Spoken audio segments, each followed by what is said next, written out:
Continuamos con nuestro análisis de modelo de transistor BJT en alterna. Hasta ahora hemos hablado de tensiones e impedancias, pero no hemos hablado de corriente. Acá, si se fijan, tienen un diagrama sencillo donde tengo mi sistema y tiene una similitud muy importante con los sistemas bipuertos, donde tengo la corriente de entrada, impedancia de entrada y tensión de entrada a la izquierda, una referencia, y a la salida una corriente de salida, una impedancia de salida y una tensión de salida conectada a una carga. La ganancia de corriente por definición es corriente de salida sobre corriente de entrada. La corriente de entrada sería la tensión de entrada sobre la impedancia de entrada. La corriente de salida sería la tensión de salida sobre la resistencia de carga con un signo menos, recordando que esta corriente tiene un signo, una dirección contraria. La ganancia en corriente cuando tengo una carga, como es este caso, queda como la corriente de salida sobre la corriente de entrada, y ahí reemplazo esta expresión dividido esta expresión y me queda esta expresión donde tengo menos tensión de salida sobre tensión de entrada por impedancia de entrada sobre resistencia de carga. Pero la tensión de salida sobre la tensión de entrada es nuestra ganancia de tensión que aparece acá como A sub BL, que sería la ganancia en tensión con la carga. Entonces nuestra ganancia en corriente quedaría menos la ganancia en tensión con carga por la impedancia de entrada dividido la resistencia de carga. El efecto de colocar resistencia de carga y resistencia en serie de fuente viene a traernos cambios en los resultados que obtenemos. Si se fijan, acá tenemos un circuito de polarización fija de emisor, donde tenemos una resistencia de base y de colector con dos capacitores de salida y de entrada, y tensión de entrada y tensión de salida. La ganancia en este caso que obtuvimos es la ganancia sin carga o no load, sin resistencia de carga acá conectada o sin ninguna carga específica, que sería la tensión de salida sobre la tensión de entrada por definición. Esto mismo aparece escrito acá abajo. Ahora bien, ¿qué pasa si al mismo circuito le agregamos una resistencia de carga en este caso? Bien, en este caso tendríamos nuestra ganancia con carga, con load, que sería tensión de salida sobre tensión de entrada, que es lo que aparece escrito acá también, con RL. Bien, ¿y qué pasa si ahora tengo agregado una fuente a la entrada que tiene una resistencia asociada en serie? Bien, esta sería mi fuente B sub S, y ahora lo que tengo es que la ganancia en tensión con esta fuente de entrada en serie sería la tensión de salida B output sobre la tensión S, que es la de la fuente, y bueno, eso aparece escrito acá con RL y con RS. Entonces tenemos estas situaciones que son, una es más real que la otra. La situación más real sería esta situación de acá a la derecha. Lo que vamos a tener entonces es un modelo como el que aparece acá. Si se fijan en el recuadro celeste está el modelo RE con el que venimos trabajando hasta ahora, y tenemos a la salida RC, la resistencia de colector con su impedancia de entrada vista hacia la izquierda, hacia adentro, y la resistencia de carga.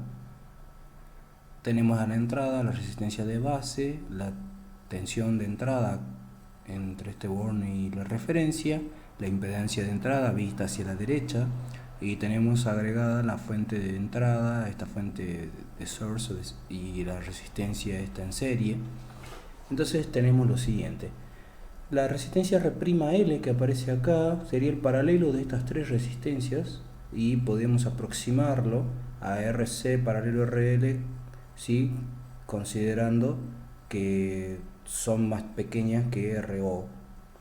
Lo que tenemos después es que la tensión de salida va a ser esta corriente menos beta IB, que sería la de esta fuente, por la R'L, que sería el paralelo de estas. Si reemplazamos el R'L sería reemplazarlo aproximadamente por esto. Bien, ahora sabemos que IB es BI sobre beta RE, dado que lo tenemos acá. BI es la tensión entre este nodo y la referencia, entonces dividido beta RE, que sería esta resistencia de acá, me da la corriente IB. Bien, entonces tenemos que si reemplazamos esta IB acá, me queda menos beta por BI sobre beta RE y por el paralelo de estas dos resistencias. cancelo beta con beta y paso dividiendo el BI acá y me queda que la ganancia en tensión con carga sería B output sobre B input igual a menos RC paralelo RL sobre RE. Esta expresión es muy parecida a la que habíamos encontrado ya anteriormente, nada más que ahora se agrega RL. Bien, la impedancia de entrada no es otra más que RB paralelo beta RE, impedancia de salida es RC paralelo RO, y acá tenemos que, si analizamos un poco la entrada, la tensión BI es un divisor de tensión donde tengo que BS por RB, o perdón, BS por la impedancia de entrada, que la acabamos de determinar, dividido la impedancia de entrada sobre RS, que es lo que aparece acá. Bien, si pasamos dividiendo BS nos queda esta expresión de acá, que esta expresión es igual a la ganancia de tensión con la fuente de entrada, con la fuente esta de source de tensión alterna que aparece acá. B output sobre BS, si multiplico y divido por BI, me queda que B output sobre BI es esto que tengo acá, que sería la ganancia con carga, y BI sobre BS sería esta expresión que está acá. Entonces me queda que la ganancia en tensión con fuente sería ZI sobre ZI más RS por la ganancia en tensión con carga. Lo que hay que tener en cuenta acá es que la ganancia en tensión sin carga es la mayor, dado que no se consideran las cargas ni fuentes de entrada. La ganancia que le sigue en cantidad, que es un poco más pequeña, es la ganancia en tensión con carga, y la más pequeña sería la ganancia en tensión con fuente de entrada, porque también considera la carga. Si se fijan acá en esta expresión, el hecho de ser RC paralelo RL hace que el valor ya sea más pequeño que RC, por lo tanto ABL es menor que AB sin carga o no load, y acá esta expresión de acá, este cociente es menor que 1, por lo tanto ABS es menor que ABL, por lo tanto esta es la más pequeña de todas. Si analizamos este circuito de divisor de tensión, que es el circuito que ya venimos analizando, ahora le hemos agregado a la salida una resistencia de carga y una fuente de tensión alterna con una resistencia digamos, en serie que está asociada a esta fuente.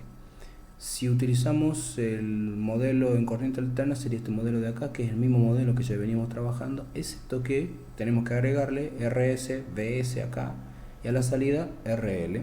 Bien, si se fijan, tenemos la corriente de salida acá, la impedancia de salida mirando hacia adentro, la impedancia de entrada mirando hacia adentro desde la izquierda, y la corriente de entrada y su I. Bien, ahora lo que tenemos es que ABL, la ganancia en tensión con carga, va a ser B output sobre BI, bien, que en este caso va a ser idéntica a la que habíamos encontrado anteriormente, pero diferente a la que no tenía carga. En este caso hay que hacer el paralelo entre RC con RL dividido RE por el signo menos. ZI va a ser el paralelo entre R1 con R2 con beta RE, y Z output va a ser el paralelo entre RC con RO.